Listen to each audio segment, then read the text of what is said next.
It's important to me as a Palestinian Christian to show up because they have co-opted our religion to justify what's happening in Palestine. They've taken our religion and turned it into a political movement. And Jesus was a social justice seeker. He was one of the very first social justice seekers. And if he stood here today, he would never be okay with what Israel and the United States is doing.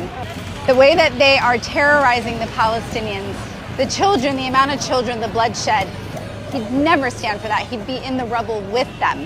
My message to evangelical Christians is that they need to wake up and recognize that the Christianity that they are practicing is not that of the Christianity that Jesus would have them be teaching to the masses, have them be following. He was of love, he was of light, he was of justice. That's not what it is today. Jesus would never condone or stand for the things that we are watching and allowing to happen in silence. He turned tables. So please wake up and see what you are standing by and allowing to happen, what your churches are also fundraising for. If you stand for Christianity and you stand for what Jesus stood for, then you would stand with the oppressed. You would stand with the less fortunate. The United States stands by so silently as they proudly claim to be a Christian nation, while the oldest churches in Palestine, in Gaza, are being bombed.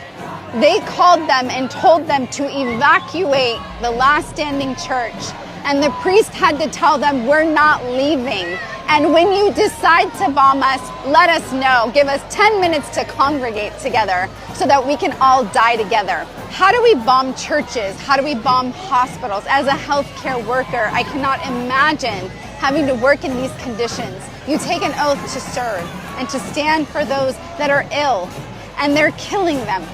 What are these innocent people doing to Israel?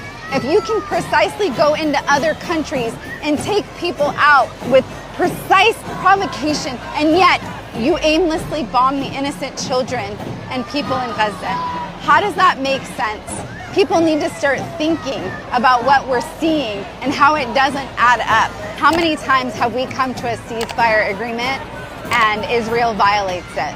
It's never been about peace with Israel.